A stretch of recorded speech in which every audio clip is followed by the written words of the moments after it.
Hey lovely people, how are you? Let me start with a question that sounds simple, but isn't. Why is it that geniuses seem to cluster?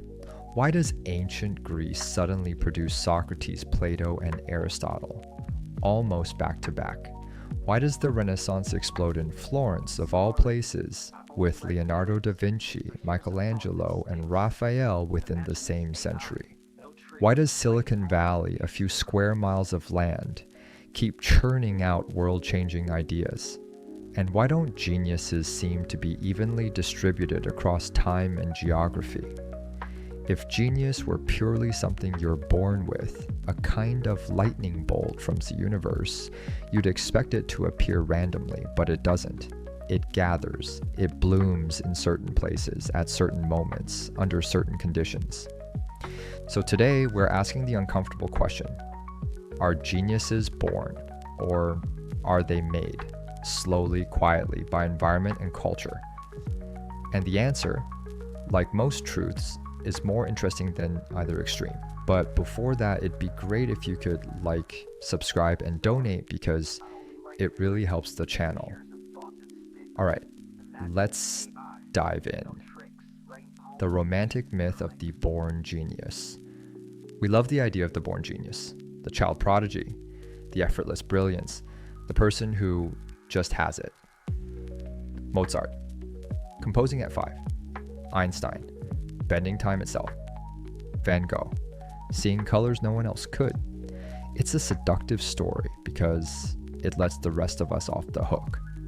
If genius is something you're born with, then if you don't have it, oh well. If someone else does, you can admire them without questioning your own potential. But here's the thing. This myth is incomplete because when you look closer, much closer, the story cracks. Mozart wasn't just Mozart. Yes, Mozart was extraordinary, but he also had a father, Leopold Mozart, who was a professional composer, a music teacher, obsessively involved in Wolfgang's training. Mozart didn't just wake up one day knowing music. He grew up inside it. His childhood was filled with daily practice, constant exposure, travel across Europe, performing and learning styles from different cultures. By the time he was 5, he'd already spent more hours with music than most adults ever do. So was he born gifted? Probably. But was his genius inevitable without that environment? Almost certainly not. The genetic spark versus the cultural fire. Here's a useful way to think about it. Genes may load the gun, but environment pulls the trigger. Talent is potential. Genius is potential activated, and activation doesn't happen in a vacuum. It happens when curiosity is rewarded, failure isn't punished, exploration is encouraged, mentorship exists, time and space are available. Without these, raw talent often dies quietly. Not dramatically, not tragically, just unnoticed. The genius that never got a chance. For every Mozart we celebrate, how many Mozarts never touched a piano? How many Einsteins never learned math because survival came first?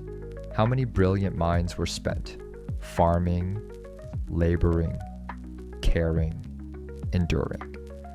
Not because they lacked intelligence, but because culture never gave them permission to explore it. History doesn't record unrealized genius, it only records the ones lucky enough to develop. The Flynn effect. Intelligence is rising. Here's something fascinating. Over the last century, average IQ scores across the world have steadily increased.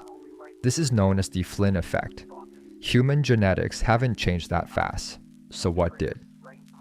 Better nutrition, better education, more complex environments, increased exposure to abstract thinking, which suggests something radical. Intelligence isn't fixed, it's responsive. The mind grows when the world demands more of it. Culture doesn't just shape genius, it decides what counts as genius. Here's a subtle but crucial point.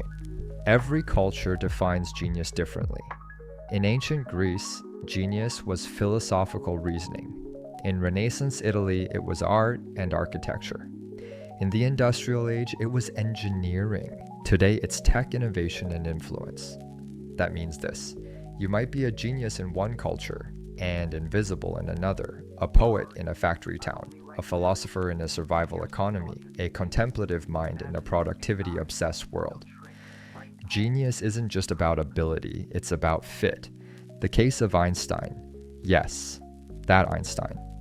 Einstein is often framed as the ultimate born genius, but his early life tells a more nuanced story. He struggled in school not because he wasn't smart, but because he hated rote learning. He questioned authority. He thought visually rather than verbally. What saved him wasn't innate brilliance alone. It was space, time to think, freedom to imagine, access to scientific texts, and a job at the patent office that gave him mental breathing room. Without that unusual combination, his ideas might never have crystallized. Geniuses need friction. Here's something most people miss. Genius doesn't grow in comfort. It grows in tension, between tradition and rebellion, between constraints and freedom, between what exists and what could exist. The Renaissance happened because old religious structures were cracking. Wealth was concentrated enough to fund art. Ancient knowledge was rediscovered. That friction created sparks. No friction, no fire. The myth of the lone genius. We love lone heroes, but genius is rarely solitary. Even the most iconic minds stood on invisible scaffolding. Teachers, rivals, communities, critics. Newton famously said, "If I have seen further, it is by standing on the shoulders of giants," which is another way of saying I didn't do this alone. Culture is the soil, ideas are the seeds, individuals are the visible flowers. Why some cultures produce more geniuses. Some environments systematically produce more exceptional thinkers because they encourage questioning, value creativity over obedience, allow failure without shame, provide access to tools and knowledge. Others suppress genius by punishing deviation, enforcing conformity, prioritizing survival over exploration. This doesn't mean one culture is better. It means genius is fragile. It needs protection. What about you? Here's where this gets uncomfortable. If genius is partly made, then the question shifts from, was I born special, to what kind of environment am I living in? And is it nurturing the parts of me that want to grow? Many people aren't untalented. They're just understimulated or overpressured or emotionally exhausted or culturally misaligned. You don't need to be a genius to be deeply intelligent. Another truth we avoid. Not everyone needs to be a genius, but everyone has something that wants expression, curiosity, insight, sensitivity, pattern recognition, emotional intelligence. Culture decides which of these get amplified and which are ignored. So, are geniuses born or made? The most honest answer is this: geniuses are born with potential and made by circumstance. Talent without environment withers. Environment without curiosity stagnates. Genius is what happens when a mind meets the right moment, a question meets permission, a spark meets oxygen, and history remembers the flame. Instead of asking, am I a genius? A better question might be, what conditions would allow my mind to come alive? Because brilliance isn't always loud. It doesn't always look like greatness, and it doesn't always get a spotlight.